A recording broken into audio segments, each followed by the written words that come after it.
Noah, Abraham, Isaac, Joseph, Moses, and as today we completed Joshua. And today we are looking into the book of Judges. We see the life and the mission of Gideon. A wonderful character. God has done amazing things through this wonderful character. God has a special plan for each one of us. He calls, he equips, and he fulfills his mission through our individual lives. As we continue to read these characters from the Bible, personally, I am very much benefited. The Lord began to talk to me that he is going to help us in every situation. Because these characters, as we continue to study, they have their own context, they have their own struggles. But in spite of all those struggles, we see the action of God whenever they were in the need of God's divine intervention in their personal lives. God never left them. God always used them in a wonderful way. Today, we are studying the life of Gideon. Many of us know this story. Maybe the children who had the privilege of being in Sunday school know the story very well. But people like us who never had that kind of privilege studied the Bible and then experienced the sovereign plans of God in Gideon's life. So we all are familiar with this character. So the Judges, an overview. If we look at the Judges, an overview, it's an amazing book. This book really gives us a big picture of God and how God acts in our personal and also corporate life. Yesterday, we completed Joshua's character. God commanded and God asked him to occupy the land. He campaigned and then he occupied the land, but there were some pockets of lands that were not occupied because God clearly said he will help them to occupy step by step. Because if they occupy everything, they will not be able to manage. That's the reason God gave them step by step, one step at a time. There were pockets of lands that had to be occupied, but those pockets were left over. We are transiting from Joshua to Judges. So we saw a successful leader, Joshua, and now we are seeing another successful leader, Gideon. But as overall leaders in this book of Judges, we see people as a community fail to keep God's commandment in their personal and corporate life. In Judges 1, we see the failure to conquer the land that was given by God. They were asked to conquer, but we see the failure in the life of these judges. Having said that, if we understand the overall picture of Judges, Deborah delivered people of Israel from Canaanites.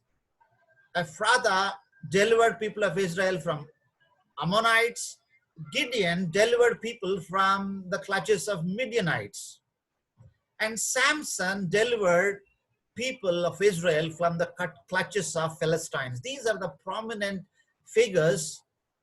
Of course, there are several others, but these are the prominent leaders in this book of Judges.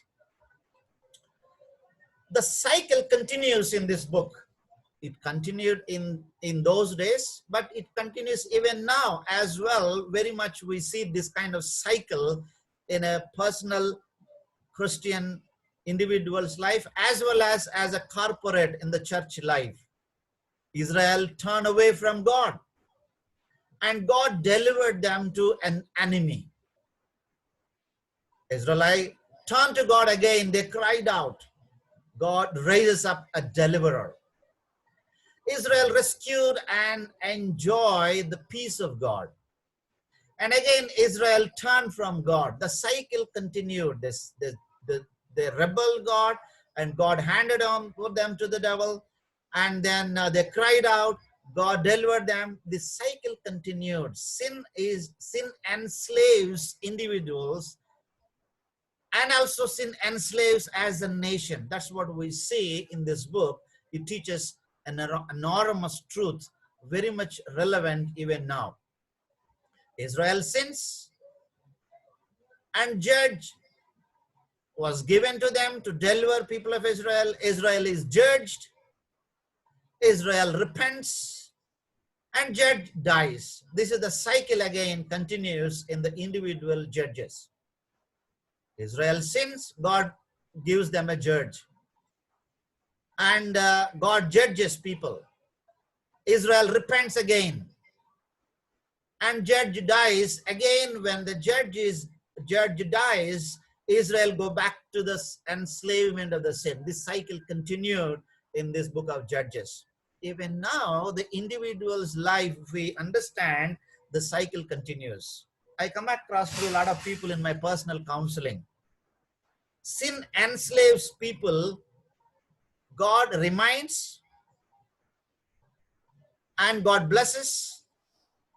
When God blesses abundantly, they forget God, and they sin and they repent. The sin and repent, it continues, because God is gracious. He continues to forgive us. But we should not take it as a license to continue in sin, because Bible clearly says in John's Gospel, those who are born again, those who are in Christ will not continue in sin. In the text it says they will not sin. The actual meaning is they will not continue in sin. If somebody is continuing in any sinful habit, he needs to check his relationship with God. This is what happened in people of Israel. We go forward in our teaching. Israel sins, judge given, Israel judged, and the cycle continued. Israel's rebels and judges. Israel's battles and judges. Othniel defeats king of Mesopotamia, rest for 40 years, Israel sins. God gave Othniel as the judge. He defeats king of Mesopotamia, and there was a rest in the land for 40 years. When he dies, Israel sins again. And then God gives again Ehud. This judge defeats the king of Moab, and God gives a rest for 80 years. Israel sins again. And God gives Shamgar. He defeats the Philistines, and he saves Israel. And when he dies, Israel sins again. God gives Deborah, defeats king of Canaan. There was a rest for 40 years in the land. Israel sins again. And Gideon comes into the scene. He defeats the Midianites, and Israel sins again after Gideon. And after Gideon, God gives Jephthah. He defeats the Amorites. When he dies, they sin again. And God gives Samson again. He defeats the Philistines once again, but eventually overtaken, Israel sins again. The cycle continued. Even in every century, when we see God blessed nations, irrespective of the community, nations, and religions, but the human beings, and as a human beings, as a community in the globe, they rebels against God, and God brings them under the clutches of the evil. I'm not making a theological statement, or maybe I'm not generalizing. But today, the whole globe is under the clutches of the tiny coronavirus. There may be some implication that we need to think. The humanity rebelling, constantly rebelling against the Almighty God. The humanity kept God in a box, and the humanity depended on their own wisdom, their own prosperity, their own scientific evolution. God became an object. For some, even to the religion, God became an object of business. And time and again, we see this cycle even in every millennium, in every century. Afternoon, I was listening some other videos on French flu. In 1918, this French flu wiped out millions of people on the globe. And today we are almost coming to that kind of pandemic situation. You know, people cry out to God, and God is compassionate, gracious, He delivers us. And the only solution is we need to come back to God. Let's get a grip on Gideon, our character study in the coming 15 minutes. Gideon. We read his story from Judges 6th chapter, verse 1 to 40, and other chapters also we read. Particularly his story is here predominantly. The Israelites did evil in the eyes of the Lord. The Israelites did evil in the eyes of the Lord. Sometimes we may not project our sin to people. Nobody may know what we are doing, but the eyes of the Lord are continuously on every individual. He knows how we behave, what we do, because God is omnipresent. And for 7 years, He gave them into the hands of the Midianites. Not 1 or 2, 7 years. 1, 2, 3, 4, 5, 6, 7 years. And afternoon, I am watching some other videos. Some scientists, maybe some predictors, they say this pandemic situation, the corona, maybe we need to have fellowship with this corona for another 2 years.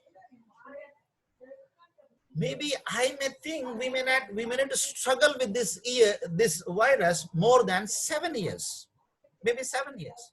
The post-corona situation is going to bring a lot of calamity and a lot of feelings, a lot of struggles, and humanity, the entire humanity is going to be affected.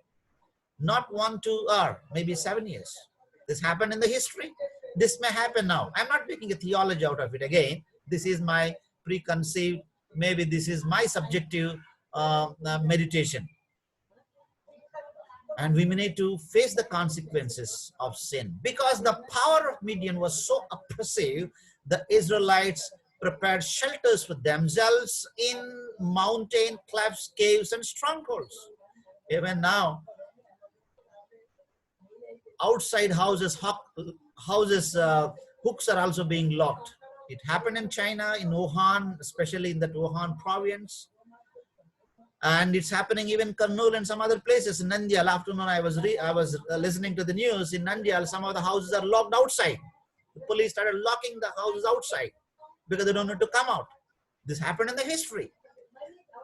They hid themselves to escape the wrath of God. But God was compassionate and gracious. For how many years did the Midianites harm the Israelites? How many years? The text clearly says,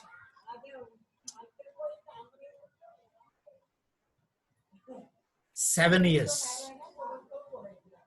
Whenever the Israelites planted their crops, the Midianites, Amalekites, and other eastern people invaded the country. Whenever the Israelites planted the crops, the Midianites, Amalekites, and other eastern people invaded the country. They camped on the land and ruined the crops all the way to Gaza. And today, the coronavirus is wiping out not only our own finance, but it is affecting every segment of humanity, economy. It is affecting the religious context. It is affecting economy, political, socio-political, economic life of human beings are at threat. And God is actively working. They camped on the land and ruined the crops all the way to Gaza.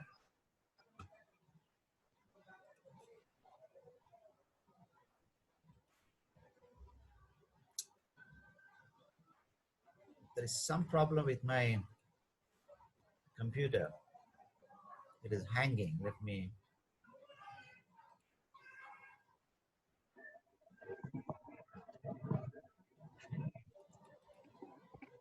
And did not spare a living thing for Israel, neither sheep, nor cattle, nor donkeys.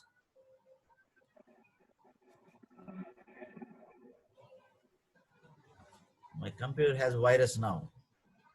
This is also more than coronavirus.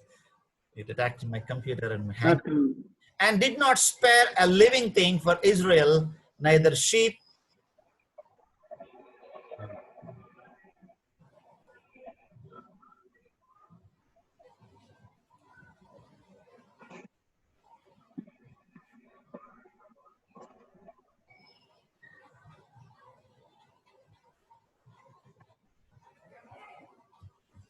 Oh my Jesus. No problem చెప్పండి, అది తర్వాత మీరు WhatsApp లో పెట్టవచ్చులే. Yeah, my file is also inside. Yeah, let me take my another computer. 1 second, let me.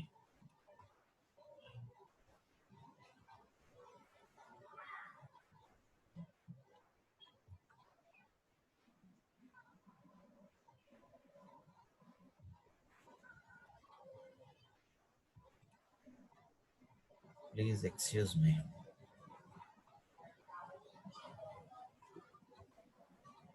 Sir, you go. Actually, you have to go back to that and activate your Word document.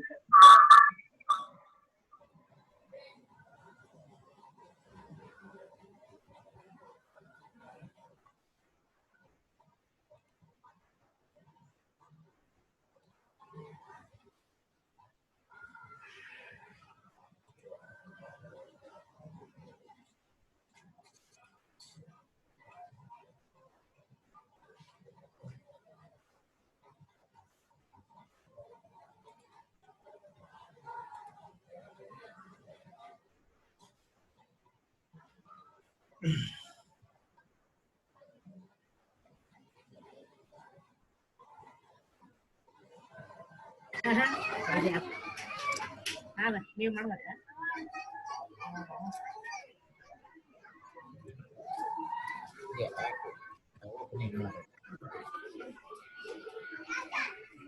Because the power of Midian was oppressing, the Israelites prepared shelters for themselves in mountain clefts, caves, and strongholds. For how many years did the Midianites harm the Israelites? 7 years.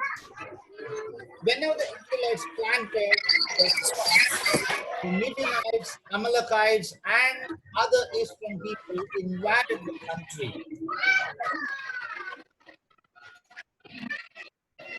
These enemies invaded the country, they camped on the land and ruined the crops all the way to Gaza, and did not spare a living thing for Israel, neither sheep, nor cattle, nor donkeys.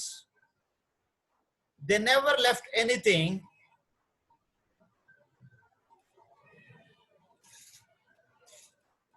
They wiped out everything. They came up with their livestock and their tents like swarms of locusts. It was impossible to count them for their camels. They invaded the land to wipe out it, and they cried out to God. No, when God's wrath comes on us, when we cry out to God, God is compassionate and He always helps and He always comes on our aid. He never leaves us nor forsakes us. He is an amazing God. He never leaves us. How did the Midianites ravish the Israelites? They brought their own animals there to tear up the land. No, it's an amazing. If you read the scripture, it says they brought their own animals, they invaded, and then they wiped out everything. When the Israelites cried out to the Lord because of Midian, he sent them a prophet who said, this is what the Lord, the God of Israel says. I brought you up out of Egypt, out of the land of slavery. I rescued you from the land of the Egyptians, and I delivered you from the hand of all your oppressors. I drove them out before you and gave you their land. No, God gave the land, and he instructed very clearly not to engage in with the context of that people. But now we see constantly these people rebelling on God, not obeying to God's command and God's. Whenever the Israelites planted their crops, the Midianites, Amalekites, and other eastern people invaded the country. They camped on the land and ruined the crops all the way to Gaza, and did not spare a living thing for Israel, neither sheep nor cattle nor donkeys. They came up with their livestock and their tents like swarms of locusts. Coming back again, I'm just coming back where we stopped because of the computer problem. And God rescued again. And God continues to help them in their struggle. But God always helped them in their struggle. How did the Israelites get the Lord's attention? They cried out to him. In our struggles and in our discouraging situations, when we cry out to God, God is always there to help us. He continues to guide us. He continues to lead us. He never leaves us, nor forsakes us, but he's always there. How did the Lord respond? He sent them a prophet. He sent them the prophet. Whenever we are in the need of God's grace to rescue from a pandemic situation, God sends an aid. From what country had the Lord already saved them? In the past, he saved them from Egypt. I said to you, I am the Lord your God. Do not worship the gods of the Amorites in whose land you live, but you have not listened to me. No, these people of Israel, they haven't listened to God. As a result, they brought the calamity upon them. The angel of the Lord came and sat down under the oak in Ophrah and belonged to Joshua the Abiezrite. When his son Gideon was threshing wheat in a winepress to keep it from the Midianites, the Lord appeared and he said, the Lord is with you, mighty warrior. The Lord is with you, mighty warrior. You may be wondering, an inferior fellow, when the angel of the Lord appeared to Gideon, he said, the Lord is with you, mighty warrior. Pardon me, my Lord, but if the Lord is with us, why has all this happened to us? Where are all his wonders that our ancestors told us about when they said? But even now,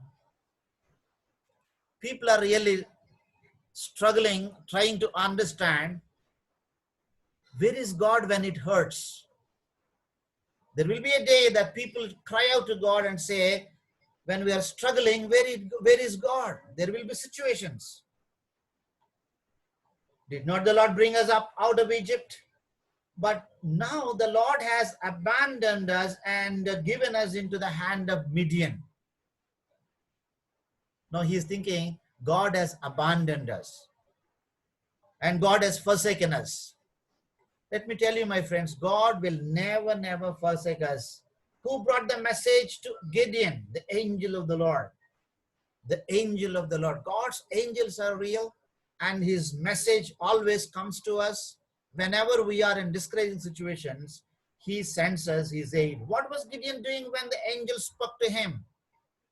Now, what was Gideon doing when God angels threshing the wheat? Hiding.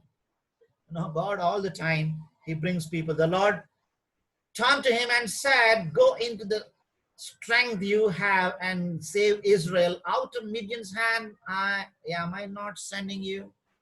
And today the Lord is sending to all of us, am I not sending you? Pardon me, my Lord, but how can I save Israel? My clan is the weakest in Manasseh, and I am the least in my family. Sometimes we think when God has a great plan for us, we may think I am the lowest of the low, and how can I do? We have a lot of questions. Even we studied Moses' context the other day. Even Joshua had the similar context. Even you and I may have the similar feelings. But let me tell you, I will be with you, and you will strike down all the Midianites, leaving none alive. Leaving none alive. God will continue to walk with us. He encourages us. If now I have found favor in your eyes, give me a sign. No, he asked a sign, and God gave him a sign. Let me come back to the lessons that we need to learn, to take away. 4 things to learn as we look at the story of Gideon. Before concluding, let me say the takeaways. Number 1, Gideon had the promise of God's presence. And you and I have the promise of God's presence. Even in this critical corona situation, God's promise is evident. He continues to help us. Gideon saw the performance of God's plan. God, the performance of God's plan. He saw the promise of God's presence. He understood, and he saw the performance of God's plan. Promise and performance. God gives a plan, and he executes the performance. And number 3, Gideon saw the provision of God's power. Promise, performance, and the provision. Now, when God selects you, he gives you the promise, he performs, and he gives you a provision. Provision to accomplish that great plan. And number 4, Gideon saw the proof of God's possibilities. He has seen the proof of God's possibilities. It may be impossible for you and for me to get victory over this corona situation. But let me tell you, this evening, God is giving you a promise that he will give you victory to overcome this evil one.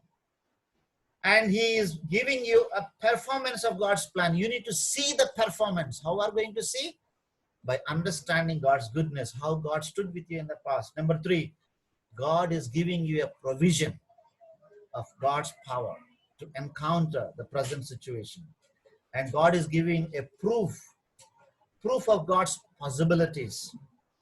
God is not a God who leaves us in this crisis.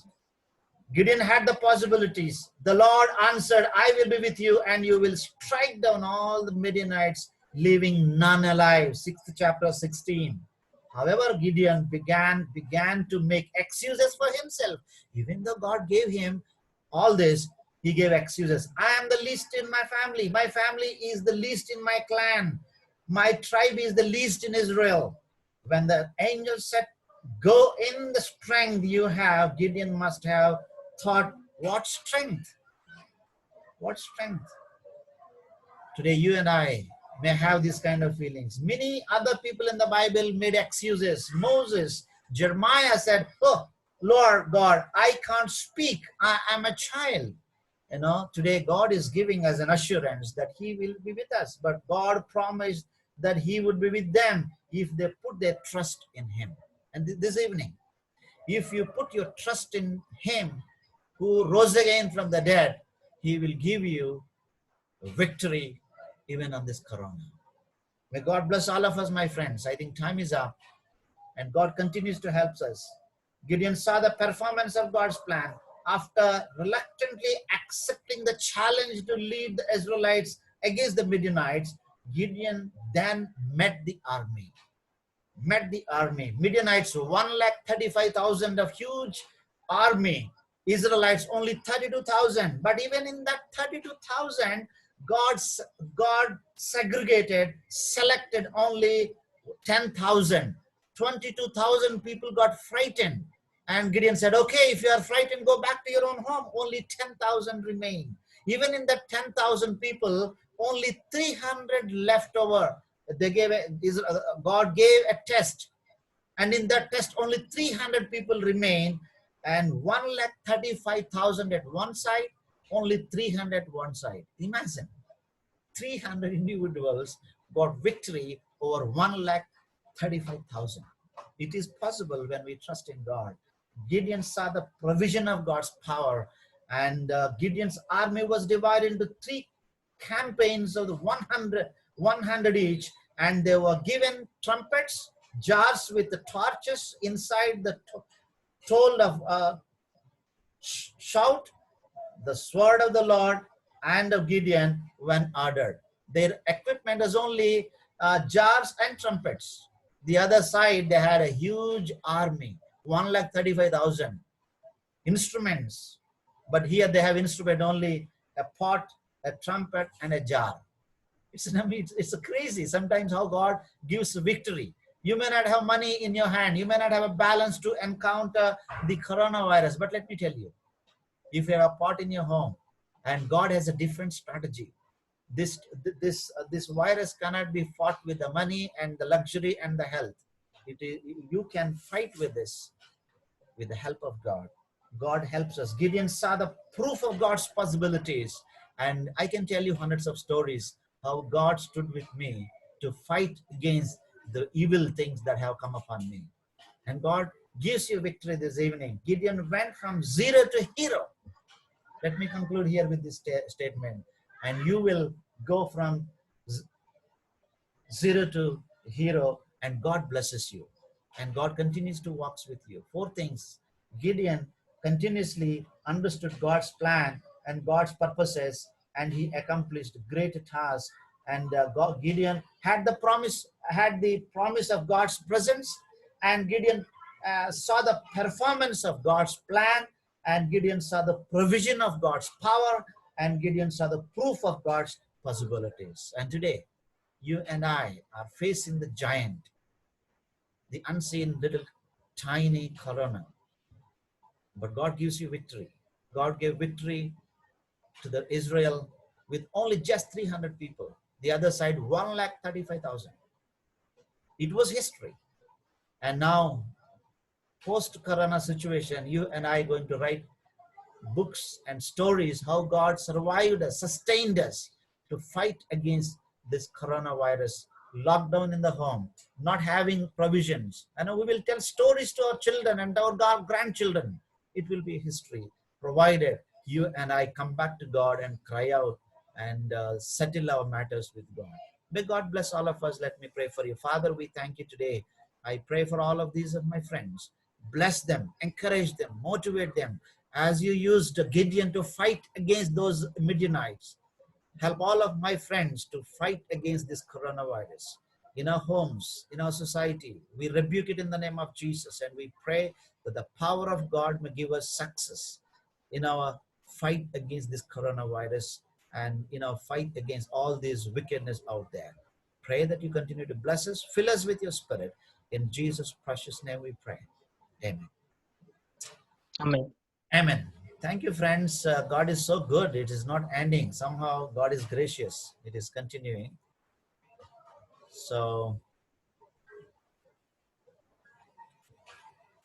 there was some disturbance with my, I think we have 1 minute.